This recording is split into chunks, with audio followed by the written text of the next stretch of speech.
Так, одразу кажу, це не огляд, не розбір і навіть не структуроване відео. Лише кілька думок на тему. У мене є проблема. Я ніколи до кінця не проходив Skyrim. Скільки би разів не починав, скільки би модів не ставив, наскільки б сильно на початку не налаштовував себе дійти до кінця основного сюжету. Так було і з Моровіндом, і з Облівіоном. Ну, не заходить мені фентезійна франшиза Bethesda, хоч лусни. З іншого боку, усі Fallout, тобто 3, 4 і New Vegas, так знаю, що він обсидіановський, але на базі 3-го, свого часу пройшов із помірним задоволенням. Закрив там майже всі побічні сюжетні лінії, доповнення і навіть просто залишився безцільно помандрувати. Та блін, навіть у Fallout 76 награв десятки годин, хоча здавалося б. Тоді думав, що через ностальгію до першої і другої частини, але зараз у цьому вже не впевнений. Тому Starfield був для мене неоднозначною грою з самого анонсу. Не знав, на якій структурній базі розробники його зроблять. На фентезійній чи все-таки постапокаліптичній. Так, з мене можна посміятись, бо ну яке фентезі у космосі, але я не про магію чи характерні для фентезі моменти. Бачите, ігри на базі світів Fallout і стародавніх сувоїв відрізняються не так сюжетом чи лором. Вони загалом різняться підходами до побудови світу. Саме тому мені й багатьом іншим гравцям важко проходити саме не окремі ігри Bethesda, а серії ігор на базі фентезі чи фантастики. Тобто, якщо тобі заходять сувої, то найімовірніше від Falloutів тебе буде відвертати і навпаки. Звичайно, є винятки всеїдності, але це одинокі випадки, судячи з мого ігрового оточення. Зіткнувся з тим, що більшості тих, хто пограв у Starfield у моєму близькому колі, він не сподобався. Притому критично. Настільки, що мене відмовляли його брати на старті, хоча вже є на чому нормально пограти. Однак руки все одно тягнулися спробувати. Що з цього вийшло? Ну, давайте подивимося. До чого тут доктор Хто?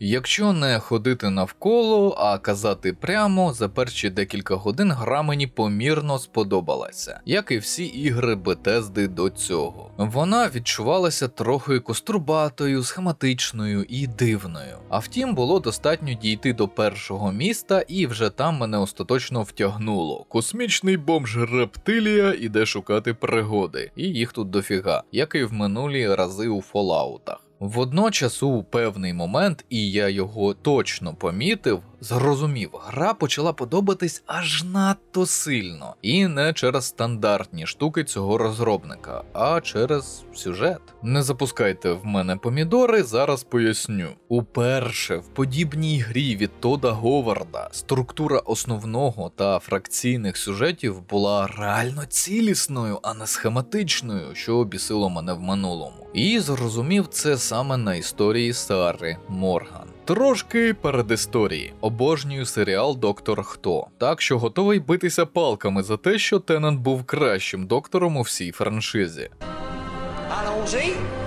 Тому, коли дізнався про те, що доктора у нових на той момент сезонах буде грати жінка, не засмутився. Навпаки, більше свіжих ідей, більше різноманіття, більше пригод. Для франшизи Доктора Хто це просто необхідно, бо це доволі специфічна, крута англійська наукова фантастика.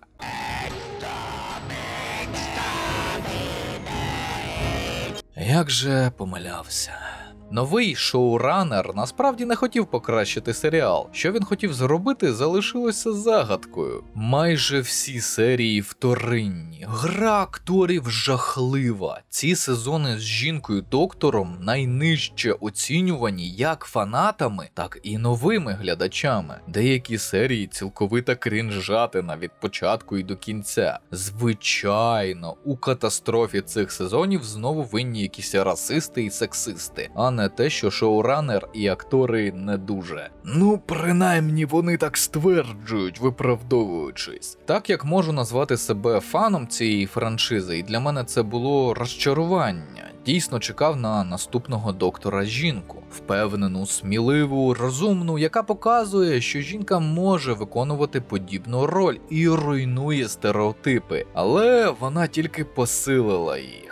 показала, що жінка-доктор – це провал. І тепер навіть не знаю, чи буде якийсь шоуранер майбутніх сезонів ризикувати і обирати на роль доктора саме акторку, а не актора. Вони навіть повертають Теннанта на 3 епізоди, мабуть, аби зменшити шкоду, заподіяну цим всім. І до чого тут Старфілд, запитаєте ви? Ну, наприклад, та ж Сара Морган, один із можливих напарників, за якісь 4 години гри і фокусування на її сюжетній лінії показала той самий тип доктора Хто жінки, який я чекав від оригінального серіалу і не отримав. Поміркуйте самі. Схожа зовнішність, чудовий голос із британським акцентом. Просто порівняйте їх голоси і скажіть, який краще підходить для науковиці-авантюристки. I can't guarantee that you're going to be safe. Really? Because when I pull that lever, I'm never quite sure what's going to happen. You're not going to come back as the same people that left here. My fam. No, it still doesn't quite work. Team TARDIS? I feel like a cadet on my very first day aboard a spaceship. My mind is absolutely swimming with questions. No, not time travelers. I don't think the science is there to support that theory. Most of the chemical components of our body, carbon, oxygen, sulfur, are exactly the same as those manufactured by internal stellar reactions. Now, ask someone like Matteo the same question, and he'd probably give a more theological answer. But hey, it's all a guessing game anyway. Характер вольовий, готова на все задля дослідження космосу та невідомого. Лідер руху Сузір'я, мета якого буквально ступати там, де не ступала людина, і шукати відповіді на запитання. Звідки ми? Чи існує інопланетне розумне життя? Чи є в людства мета? Чи всесвіт рукотворний? Чи це все хаос? І багато інших подібних тем. Як і в доктора Хто, у неї є минуле, служба в космофлоті Об'єднаних Колоній і участь в бойових діях. Хто не знає, одна з минулих регенерацій докторів була воїном, воєнний доктор. А це супроводжується провиною вцілілого, бажання спокутувати минулі дії та загальним відстороненням від близьких стосунків через страх нашкодити партнеру. І це все поєднується у достатньо цілісну картину персони-компаньйона, чого до цього в іграх Говарда і близько не було. І це тільки один персонаж. Над іншими, принаймні із Сузір'я та деякими фракційними, сценаристи також попрацювали. Наприклад, вчена з ветеранів Червоних дияволів, яку ви зустрінете, проходячи сюжетну арку авангарду захисників колоній. Загалом явищу ветеранства у грі присвячено доволі багато уваги і поваги. І це приємно. В якийсь момент мені здалося, що Bethesda тишком-нишком найняла сюжетну команду Obsidian для створення цих персонажів. Бо реально не вірю, що такі якісно зроблені сюжетні напарники взагалі можливі в іграх Тода. Без образ, але це правда. Престон Гарві підтверджує. So what do you plan on doing about the jet problem in our community?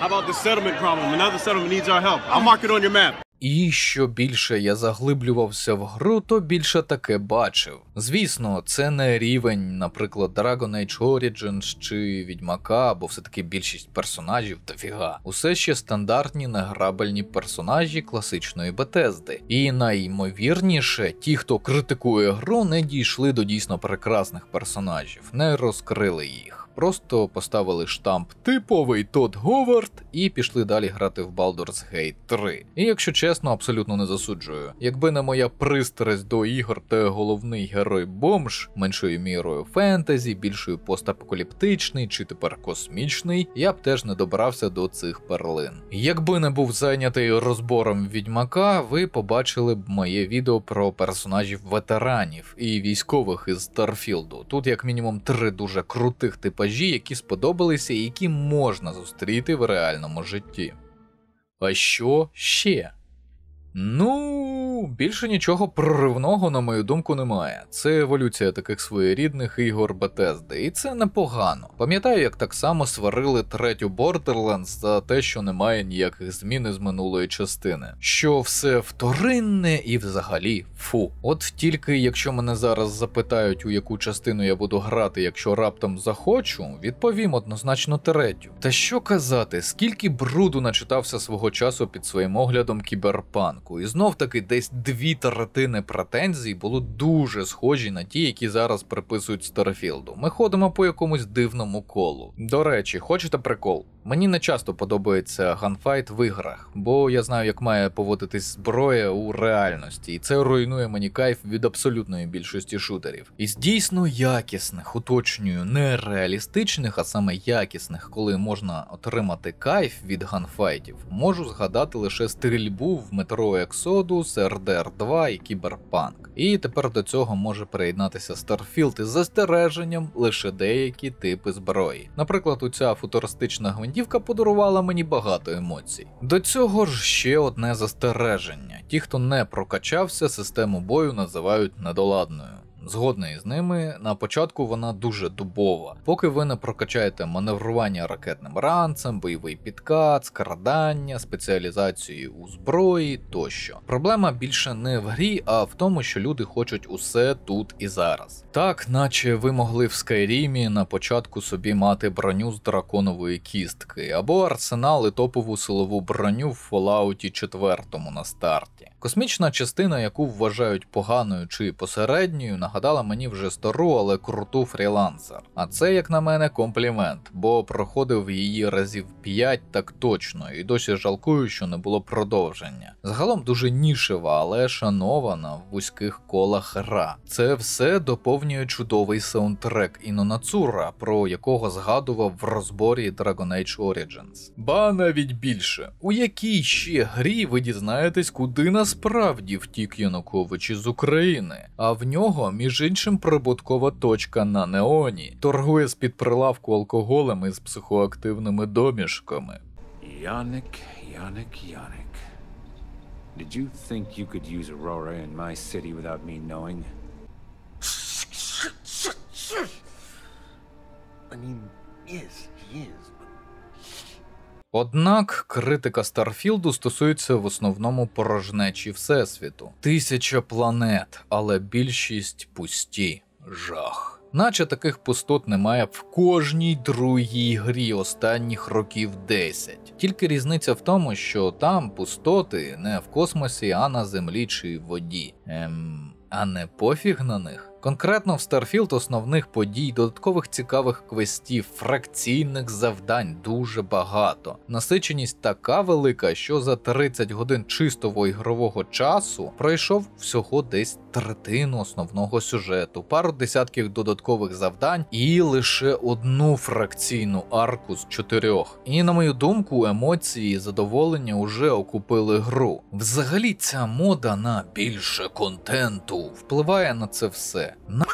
Цей перфекціонізм пройти гру на 100%. Тут лише гарного, вдумливого сюжетного контенту десь на 100 годин. Невже це мало? Як на мене, навіть забагато. Той же Assassin's Creed згубив такий підхід. Після епопеї Еціо майже не отримував задоволення з жодної наступної Assassin's Creed. Більше, ще більше. Навіщо? Чорт його знає. У нас не так багато часу у житті. Навіщо сюжетні ігри перетворювати на веселу ферму? Кожен більш-менш іменитий розробник тепер хоче, щоб ви жили в їх грі, навіть якщо вона для самітнього проходження. А я не хочу. Я прийшов насолодитися вигаданим світом, щоб потім мені було дещо краще в реальному. Зазначу також, що так само як і з 4-м Fallout'ом, уже розумію, що колись буду грати в цю гру знову. Так, навіть ще її не пройшовши. І не тому, що вона офігеть яка крута на всіх рівнях. Ні. У деяких моментах вона відверто посередня, а інколи навіть гірше. Купа бісячих моментів.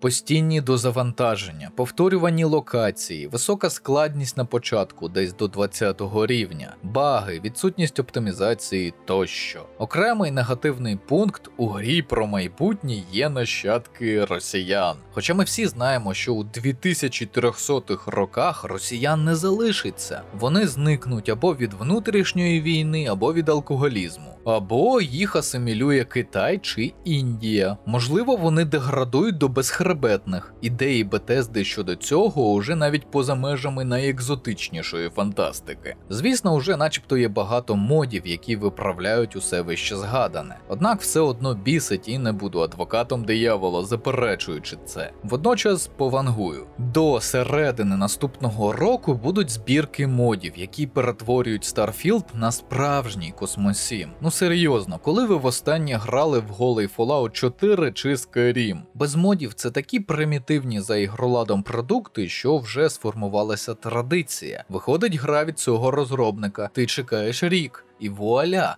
Чудова гра, дороблена фанатами, яких багато. Але головне не це. Ігри Bethesda створюють дивне відчуття своєрідного потоку всупереч своїм недолікам. Не зовсім стандартного в психологічному сенсі потоку, який зазвичай мають на увазі, а скоріше такого млявого струмка. Такого, у якому тобі комфортно грати, не приділяючи самій грі багато уваги і фокусування. Де ти можеш в будь-який момент перестати відволіктись на роботу, службу, соціально-побутові справи, а потім через 2-3 дні, інколи тижні і місяці, просто продовжити з того ж місця. Більшість інших ігор так не може. Класична трилогія Mass Effect, наприклад, на каналі колись робив її повний аналіз, перевершує Starfield у всьому, але там потрібне ваше фокусування на наративі, прокачці, квестах, сюжетних виборах тощо. На мою думку, головне те, що нарешті Bethesda обрала правильний шлях насичення сюжету, розбудови логічної структури світу, відмовляючись від принципу схематичності. Коли ти сам, а не творці, думаєш, що там було, буде в сюжеті. І можливо нарешті, коли вийдуть багатостраждальні стародавні Сувої 6, там буде аналогічний або навіть кращий підхід до історії. Я нарешті зможу пройти цю гру до кінця, не відкладу довгий ящик, як її попередників. Не знаю, як для вас, а конкретно для мене попередні ігри завжди були про безсистемне мандрування, і воно було більш-менш приємне, як у дитинстві, коли ти бігав вулицями з друзями, і тобі було цього достатньо. Ти сам вигадував собі пригоди, але з дорослішанням ти хотів більшого, не просто гуляти, а піти до музею, відвідати місцеві кав'ярні, піти на екскурсії, щоб послухати про видатні місця і людей, що там жили. І Starfield відчувається саме таким, більш зрілим мандруванням. Тому просто радий, що цей процес дедалі більше набуває сенсу, і всередині гри з'являються додаткові мотиватори. Нагадаю тим, кого гра розчарувала, і тим, хто, можливо, дорікне мені, що вона мені таки сподобалася. Для мене, як уже казав, основний плюс цієї гри те, що адиктивна, класична подорож бомжа зі схематичним сюжетом, як всі думали й очікували, несподівано своєю історією переплюнула сучасний сюжет англійського науково-фантастичного серіалу, який деякі ще кілька років тому вважали майже еталоном непоганих фантастичних історій про космос. Але, звісно, це сталося не тому, що серіал тримає планку якості, а навпаки. З цього висновок. Старі формати мультимедіа поступово стагнують, якщо не деградують, а відеоігри на їх фоні, здається, більше і сильніше розвиваються. Навіть якщо ви так не думаєте, маю такий ретроспективний погляд. Так, раніше відеоігри були складнішими і, можливо, цікавішими. Втім, якщо б вони залишились такими, то ніколи б не змогли претендувати на серйозні бюджети, проривну графіку і популярність. Колись і вони підуть, а на їх місце прийде щось ще більш інтерактивне. Якесь нове покоління VR-технологій, як голопалуби у Star Trek, наприклад. Але сумніваюсь, що ми до цього доживемо. Тому я просто рекомендую вам насолоджуватись іграми, які вам подобаються.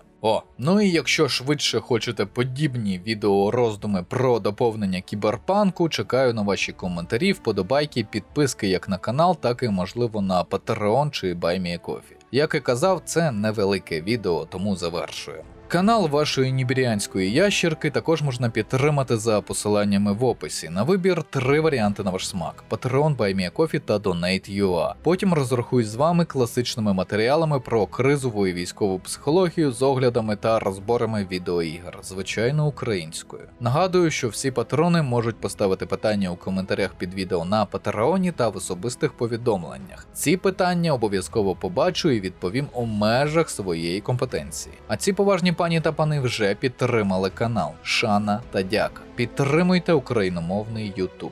Вірте в ЗСУ. Все буде Україна!